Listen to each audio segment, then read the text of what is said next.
नमस्कार, मैं पंकज पांडे, देख रहे हैं प्राइम न्यूज और हाजिर हूं तमाम ताजा तरीन खबरों के साथ उत्तराखंड प्राइम के इस बुलेटिन में। तो बढ़ेंगे हेडलाइंस के बाद खबरों के। देहरादून से एक बड़ी खबर है। मुख्यमंत्री पुष्कर सिंह धामी ने राज्य की सूचना प्रौद्योगिकी विकास एजेंसी यानी कि ITDA को राष्ट्रीय ई गवर्नेंस पुरस्कार प्रदान किए जाने पर प्रसन्नता व्यक्त करते हुए निदेशक ITDA और अन्य अधिकारियों को बधाई दी है। मुख्यमंत्री ने कहा कि राज्य सरकार के अपनी सरकार ई पोर्टल को राष्ट्रीय स्तर पर पहचान मिलना हम सबके लिए सम्मान की बात है, गौरव की बात है। उन्होंने कहा कि पुरस्कार राज्य में ई गवर्नेंस के क्षेत्र में की जा रही पहल को और गति प्रदान करने में भी सहायक होगा। ज्ञातव्य है कि इंदौर में आयोजित 26वीं ई गवर्नेंस कॉन्फ्रेंस में राज्य की सूचना प्रौद्योगिकी विकास एजेंसी यानी ITDA की ओर से विकसित अपनी सरकार पोर्टल को नेशनल ई गवर्नेंस अवार्ड 2023 में रजत पदक प्राप्त हुआ है। इसके अंतर्गत एक ट्रॉफी और 5 लाख का पुरस्कार दिया गया है। ITDA के निदेशक नितिका खंडेलवाल, अपर निदेशक गिरीश गुणवंत, संयुक्त निदेशक राम उनियाल और प्रोजेक्ट मैनेजर सावन कपूर की ओर ने ये पुरस्कार ग्रहण किया है। और केंद्रीय मंत्री जितेंद्र सिंह के हाथों से 25 अगस्त को इंदौर के मध्य प्रदेश में ये पुरस्कार हासिल किया। सीएम धामी ने ITDA को इसके लिए बधाई दी है।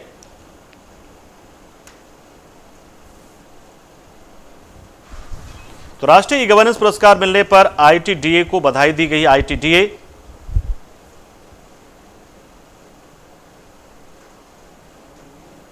ने अपनी सरकार के नाम से जो पोर्टल बनाया है वो ई गवर्नेंस के क्षेत्र में उत्तराखंड में काफी शानदार परफॉर्म कर रहा है और अपनी सरकार के जरिए लोग जोड़ रहे हैं।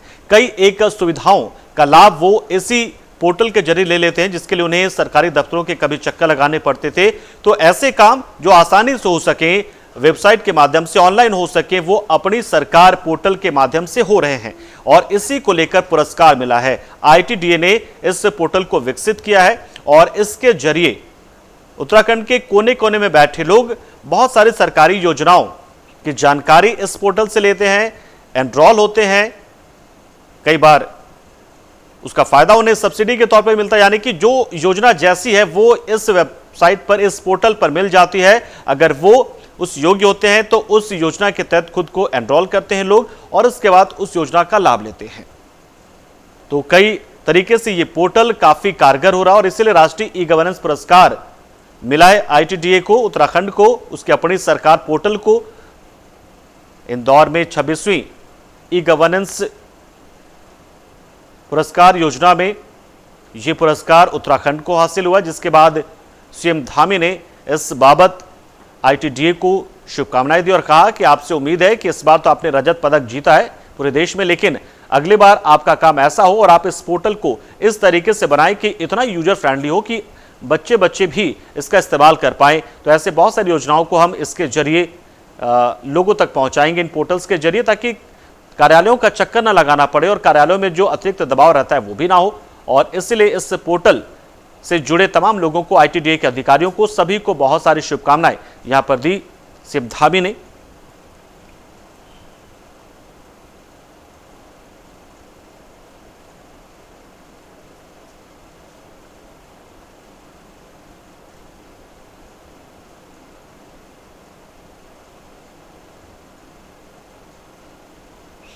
तो उत्तराखंड में ITDA ई गवर्नेंस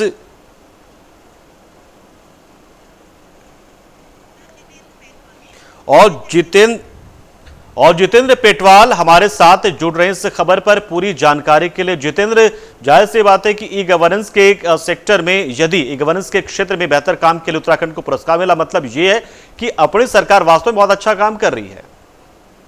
देखिए, जाहिर सी बात है कि आज के दौर में जिस चीज की जरूरत है उसमें अगर कोई राज्य अपन दर्जे का काम करता है तो किसी की बात होती है। और उसी में मुख्यमंत्री पुष्कर सिंह धामी है, उन्होंने राज्य की विकास एजेंसी जो ITDA है वो राष्ट्रीय ई गवर्नेंस पुरस्कार किए जाने पर प्रसन्नता व्यक्त की है।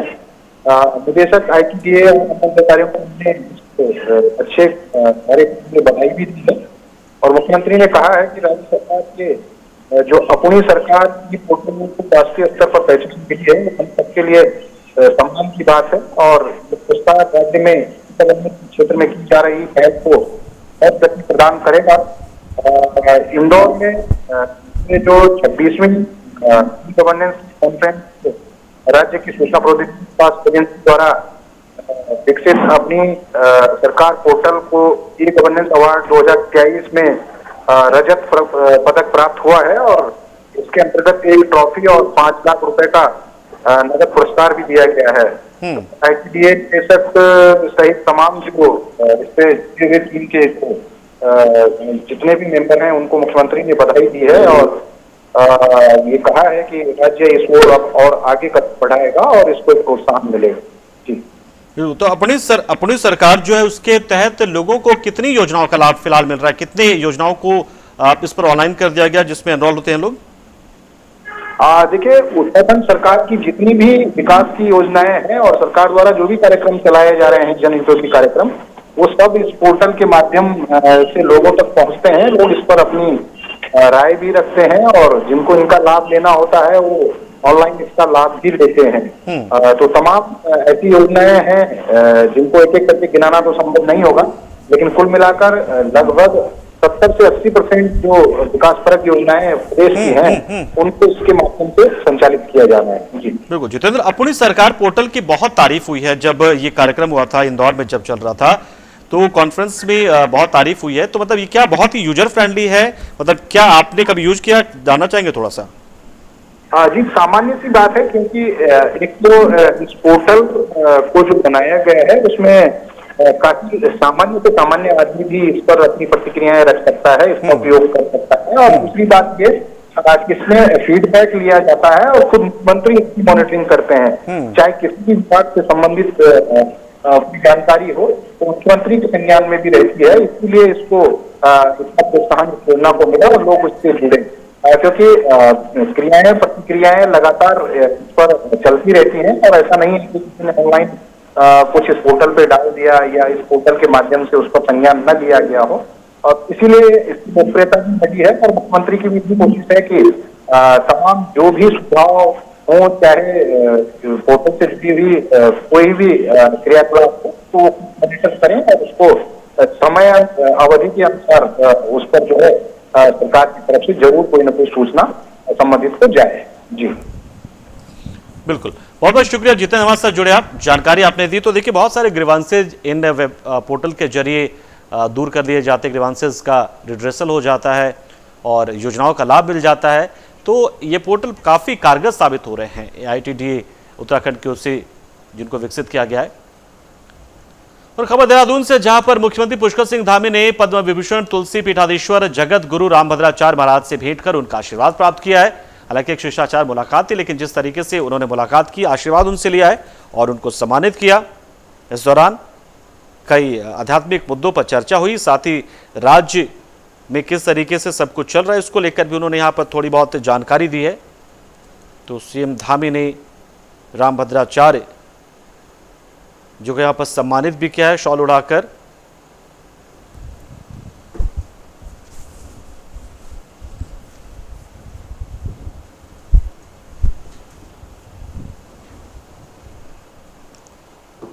और कोटद्वार से खबर, उत्तराखंड में भारी बारिश हुई है। भूस्खलन और बादल फटने से चारों ओर लोग आपदा की जद में बने हुए हैं। बता दें आपको कि कोटद्वार में 13 अगस्त को रात में खो नदी भयानक सैलाब में गाड़ी घाट और काशीरामपुर तल्ला के कई घर बह गए थे। रात में लोगों के घर में बहने से चीख पुकार के साथ अफरा तफरी का माहौल हो गया था। तत्काल कोटद्वार तहसील प्रशासन ने खो नदी के जद में बने सभी घरों को खाली करवा दिया। इसके बाद स्थानीय लोगों ने तहसील प्रशासन से मांग करते हुए कहा है कि गाड़ी घाट का अस्तित्व बचाने के लिए पोकलैंड मशीन की मदद से नदी के रुख को दूसरी ओर मोड़ दिया जाए। हालांकि प्रशासन अब इस बात पर सहमति नहीं जता रहा है, क्योंकि यहां पर थोड़ा सा बदलाव जो है वो काफी नुकसान पहुंचा सकता है दूसरे हिस्सों में भी। इसलिए फिलहाल, क्योंकि प्रकृति से छेड़छाड़ की वजह से तमाम आपदाएं आती है, तभी सभी लोग जानते हैं, जलवायु परिवर्तन होता है, ये सभी लोग जानते हैं। ऐसे में नदी के धार को मोड़ने से पहले वैज्ञानिक तथ्य जांचने होंगे, कहीं इसकी दिक्कत ना हो जाए। तो इस बार गांव वाले तो लगातार मांग कर रहे हैं।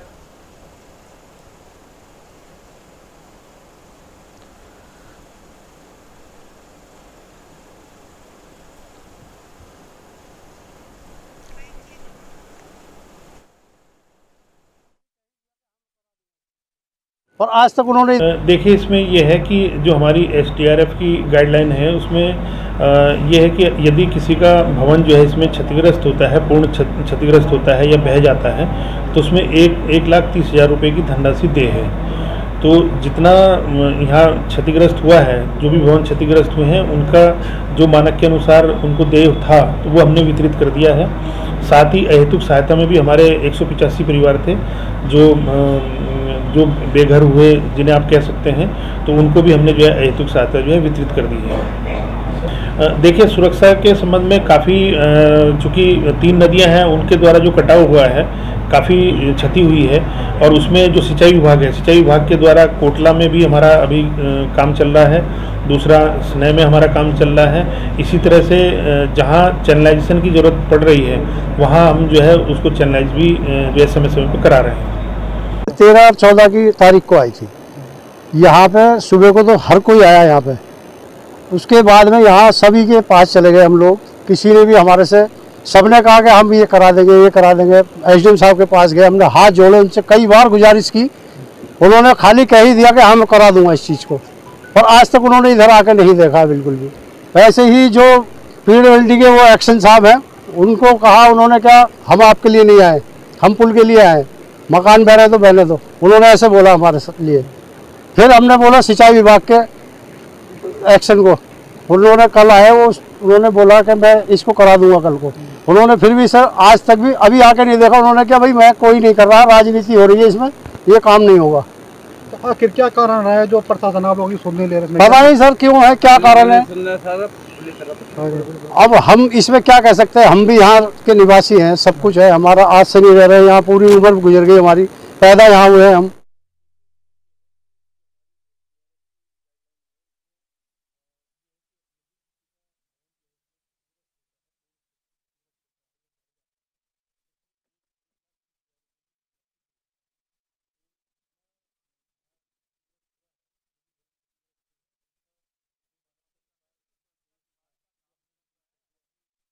लोगों का कहना है कि क्यों ना नदी की धार को ही थोड़ा सा मोड़ दिया जाए, क्योंकि यहाँ पर बादल फटने की वजह से कई घर तबाह हो गए थे।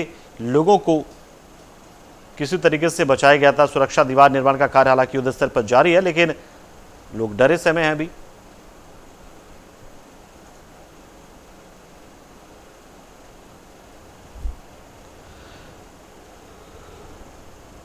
एक बड़ी आपदा इस वक्त यहां पर आती नजर आ रही है, क्योंकि वहां पे धीरे धीरे भूस्खलन जैसी स्थिति बन रही है और कई घर इसकी चपेट में अभी भी बने हुए हैं और चपेट में आकर कभी भी जमींदोज हो सकते हैं। लिहाजा घरों को यहां पर खाली करवाया गया है। तो पहाड़ से लगते बनाए गए ये घर,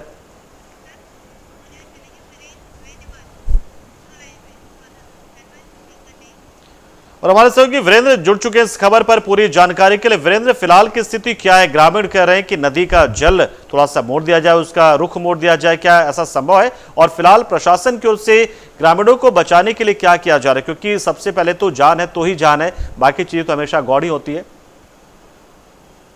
मैं बताना चाहूंगा, यहाँ कोटद्वार में 13 अगस्त को काफी आपदा आई थी। उस समय प्रशासन ने रातों रात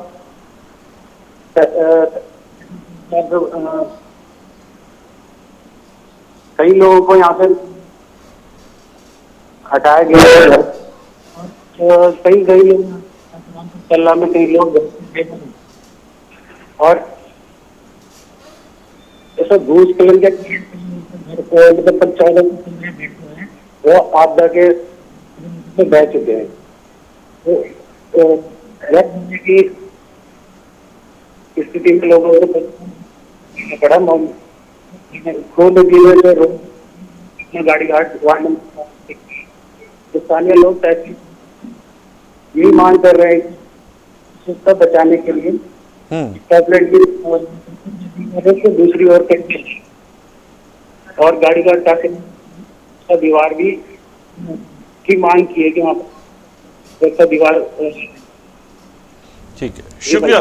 बिल्कुल, शुक्रिया वीरेंद्र, आपकी आवाज हमें सही से नहीं मिल पा रही है, तो शुक्रिया आपका, जो भी जानकारी आपने दी।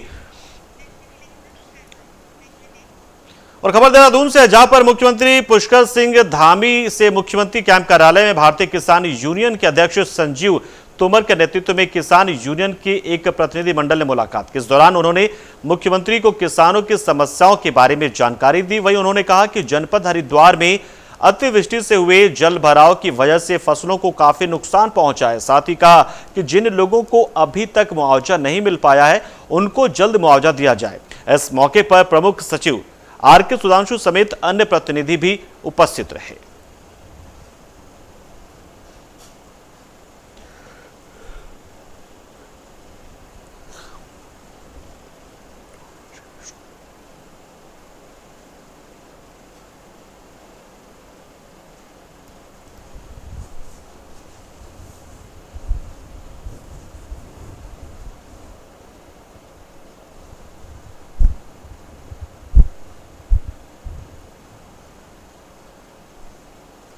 तो किसानों ने अपनी समस्याओं को यहां पर सीएम धामी के सामने रखा, जिसमें सीएम ने कहा कि किसानों की समस्याओं की उन्हें जानकारी है, वो लगातार मॉनिटर करें हर एक जिले में किस किस तरह के नुकसान हुए हैं और किन्हें किस तरीके से मदद पहुंचाई जाए। तो हम किसानों के समस्या को बखूबी जानते हैं और हर संभव सहायता किसानों को दी जाएगी। बस आकलन हो जाए, रिपोर्ट आ जाए। आश्वासन उन्होंने दिया कि मुआवजा तो मिलेगा ही।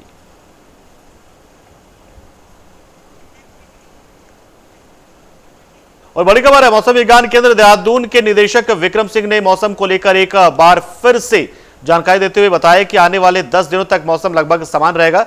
वहीं उनका कहना है कि कुछ एक जगह पर बारिश होगी और धूप निकलेगी। उन्होंने ये भी जानकारी दी कि 2-3 दिन बाद बारिश और कम हो जाएगी और आने वाले दिनों में अब कहीं भी मौसम खराब होने की स्थिति नजर नहीं आ रही। यहाँ कुछ जिलों में कहीं कहीं पर सामान्य बारिश के आसार देखने को मिल रहे हैं। कुल मिलाकर बात यह कि आगामी दिनों में अब आम जनमानस को बारिश से राहत मिलने लगेगी।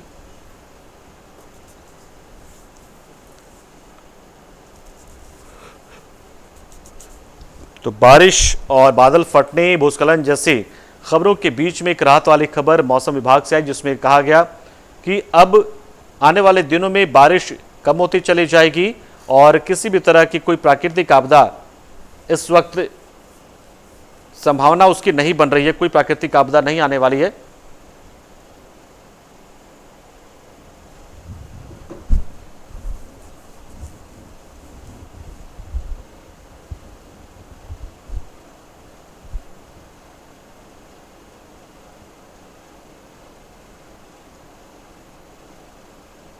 तो 10 दिनों तक मौसम समान रहने की स्थिति है। हालांकि 10 दिनों के बाद ये 10 दिनों के मौसम का पूर्वानुमान जारी किया गया है कि कहीं कहीं पर ही सिर्फ बारिश की आशंका है और ज़्यादातर जगहों पर मौसम साफ रहेगा, धूप भी निकलेगी और किसी भी तरह की प्राकृतिक आपदा या किसी प्राकृतिक बदलाव की फिलहाल संभावना कम ही नजर आ रही है।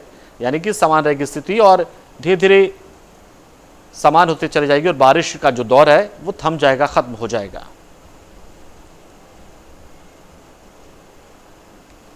तो मौसम को लेकर यहाँ पर मौसम विभाग के प्रमुख वैज्ञानिक ने ये जानकारी दी, पूर्वानुमान जताया कि मौसम अब ठीक है, अब ज़्यादा घबराने वाली स्थिति नहीं रह गई है, अब लोगों को बारिश से राहत मिलेगी।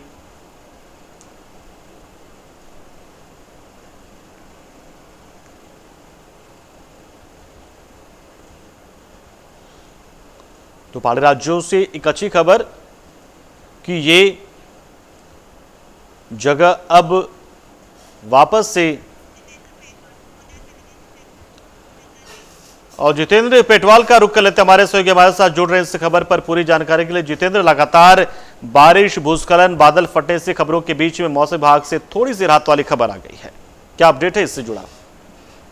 देखिए, जाहिर सी बात है कि पिछले काफी दिनों से उत्तराखंड के मौसम का मिजाज बिगड़ा हुआ था और जगह जगह दैवीय आपदाओं का सामना यहाँ के स्थानीय निवासियों को करना पड़ रहा था। काफी नुकसान भी प्रदेश में कई लोगों को हुआ है, कई जनहानियां भी हुई हैं। लेकिन एक राहत भरी खबर अब आई है मौसम विभाग की तरफ से कि आगामी 10 दिनों के लिए जो ये बरसात का मौसम था, इसमें कुछ कमी देखने को मिलेंगी। हालांकि बीच बीच में कभी कभार ऊपरी जो हाइट वाले जिले हैं उन पर बरसात का इम्पैक्ट देखने को मिलेगा, लेकिन अमूमन मौसम विभाग के अनुसार अब ये बताया जा रहा है कि फिलहाल आगामी 10 दिनों तक जो मौसम की स्थिति है वो सामान्य रहेगी। भारी बारिश और भूस्खलन जैसी स्थितियां नहीं देखने को मिलेंगी और अगर कोई आवागमन करना चाहे इन दिनों में तो वो कर सकता है। तो एक राहत भरी खबर है। तो देखते हैं कि मौसम का मिजाज आगे क्या रहता है और मौसम विभाग की जो भविष्यवाणी है वो सटीक हो पाती है या नहीं। जी शुक्रिया जितेंद्र, हमारे साथ जुड़े आप, जानकारी आपने दी। प्रधानमंत्री आवास योजना ग्रामीण में उत्तराखंड को 33,558 अतिरिक्त आवास आवंटित किए गए हैं। देहरादून में सीएम पुष्कर सिंह धामी ने इस कार्य के लिए पीएम मोदी और केंद्रीय ग्राम्य विकास मंत्री गिरिराज सिंह का आभार व्यक्त किया। बता दें आपको कि उत्तराखंड में योजना के टाइम बाउंड प्रगति को देखते हुए केंद्र सरकार की ओर से वर्ष 2023-24 में 33,558 अतिरिक्त आवास आवंटित किए जाने को मंजूरी मिल गई है। यानी गरीबों को आवास मिलेगा। और यहाँ पर तो कई मौकों पर ऐसा देखने भी आता है कि आपदा की वजह से लोगों को नुकसान होता, लोग बेघर हो जाते हैं। और इस बुलेटिन में इतना ही, लेकिन खबरों का सिलसिला प्राइम न्यूज पे लगातार जारी, तो आप बने रहिए हमारे साथ। नमस्कार।